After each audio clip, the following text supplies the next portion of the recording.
Hello and welcome back to this year's edition of the Galway Film Flaw.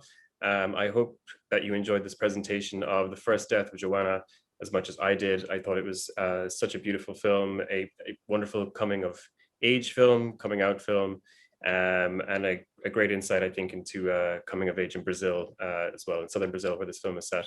I'm delighted to be joined by the director, Cristiane. Hi. Hi, thank you, William. How are you doing? Thanks for joining us. I know you must be super busy.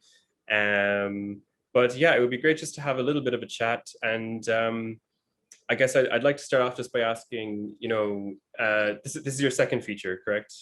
And this is the second feature in which you it's another coming of age story. And I guess I just wonder what it means to you to tell these stories about coming of age, I guess coming of age as a young woman in particular in Brazil.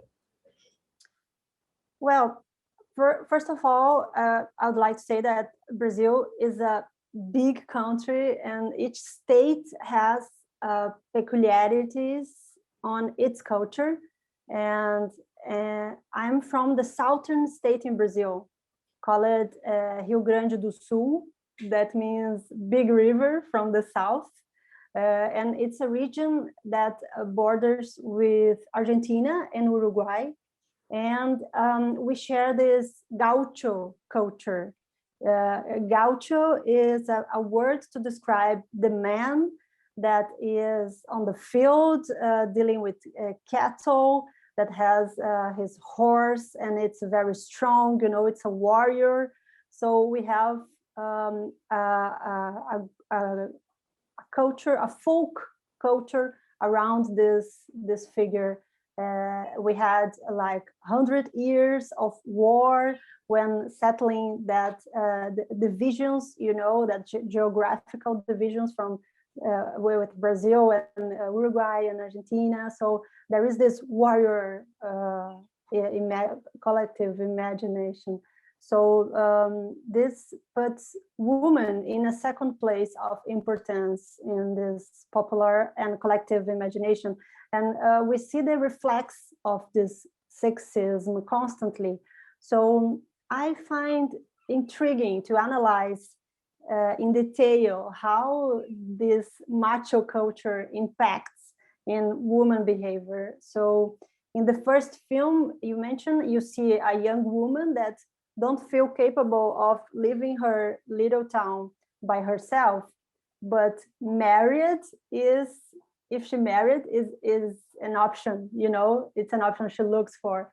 Then life shows her she needs to change.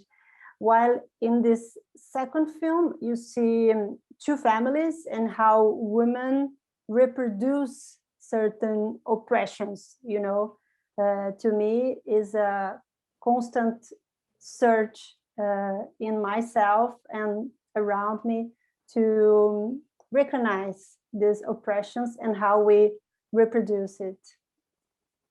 Sure, that's really interesting to learn about. And I guess, I'm curious then, this gaucho culture that you described, was it important for you then to sort of paint a picture of womanhood that was sort of independent from that? I mean, the family dynamic that Joanna has growing up is very much like a matriarchy, her grandmother and her mother, and there's largely an absence of male role models. In fact, the sort of motivation that starts the film is an absence of men in her aunt's life. Was that, I mean, it was obviously very intentional the way you created that family. Yes, and this connects to your first question and my answer. And I have to say again that we are under male influence, even though we grow up. I grew up in a family with strong women and with a grandfather that died when I was very young. So I had mainly women around me. So I could see every day the reflex of this male figure, this strong male figure in all of them. So that's the point. Yeah. And you know, again, just sticking with the kind of coming of age theme, I described this when we did the intro as a kind of a coming out film as well, but it didn't actually strike me as something that was particularly, I didn't think of it as particularly like an LGBT themed film when I first watched it. It seemed like Joanna was more just trying to find her place in the world, independent of what her sexuality might be. You know, if you kind of remove the scene of her kissing her friend, it's not explicitly about these things. Was that so? I guess was that the ending that you always had in mind? Was it important to foreground her sexuality? Yes, actually, the funeral scene and the last scene were always there, but the rest keep changing until the final cut. The aunt's character was inspired by a woman who was very close to me and who never had a romantic relationship.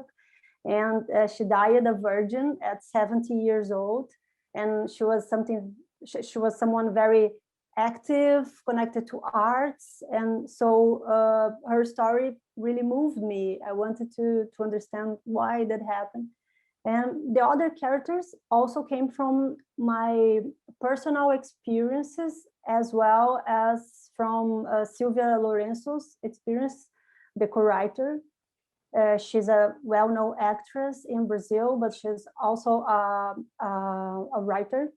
And so we thought about the factors that crosses the construction of our affections, you know, such as social expectations of gender, prejudices regarding sexual orientation, racism and classism. So I had a first draft, very short, only with the main scenes, and I showed it to Sylvia, and we talk a lot about everything. And we started to create details and different possibilities to the characters. So beyond the LGBT issue, our process was more like about understanding how the affections are created, and Joanna's learning how there are different ways of becoming a woman, you know.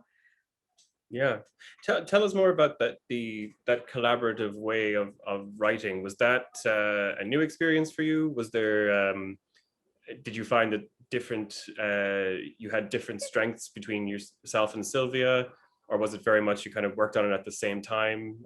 Tell us a bit about the practicals of it. Well, I always liked to work in collaboration.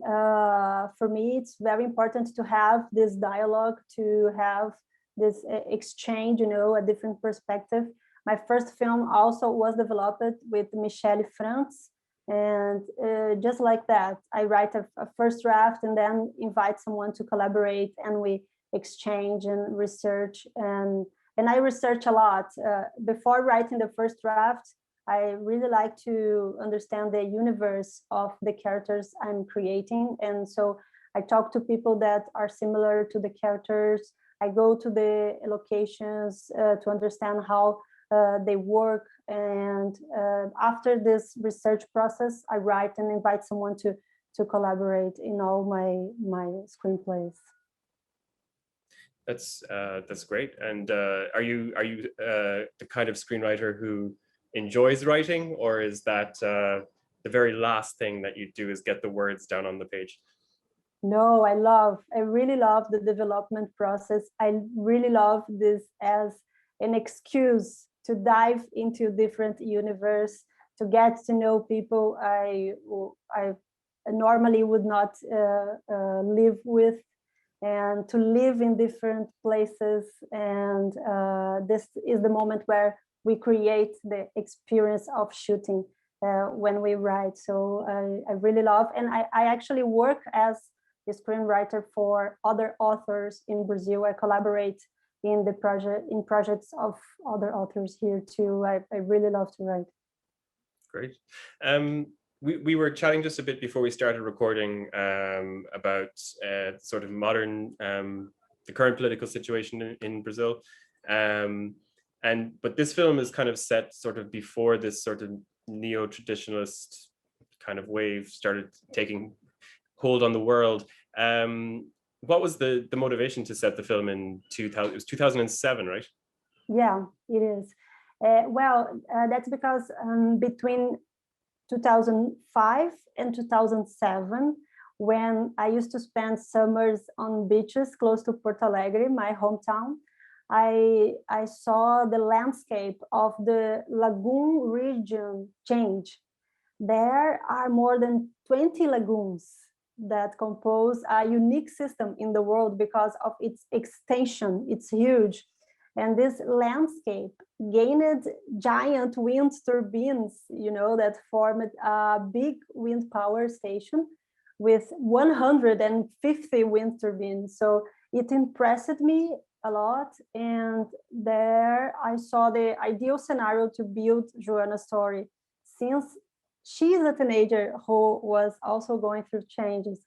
And in that time, we felt that Brazil was going through positive changes regarding identity issues, especially those related to gender and sexual diversity. And that context stimulated us to develop the project. Unfortunately, in 2018, when we obtained the resources to shoot, the scenario of political regression, and especially for young people, since there are several bills that try to forbid teaching about gender, sexuality, and religious diversity in schools. However, it is in a scholar phase that curiosity and violence regarding those topics starts. So it's necessary that young people receive qualified information about them, I think. I really believe that. And Brazilian justice was contrary to some of these bills, but new conservative bills keep arising, and teachers don't have official support to deal with such topics in schools. Yeah, it's a shame. And Brazil is by no means alone in that as well, either, unfortunately. Yeah. So I guess just by way of wrapping up, if you can tell us this is your second feature. You also mentioned that you work as a screenwriter. What have you got coming up that audiences can look forward to in the future? Well, my third feature film project was selected to Berlinale Script Station this year.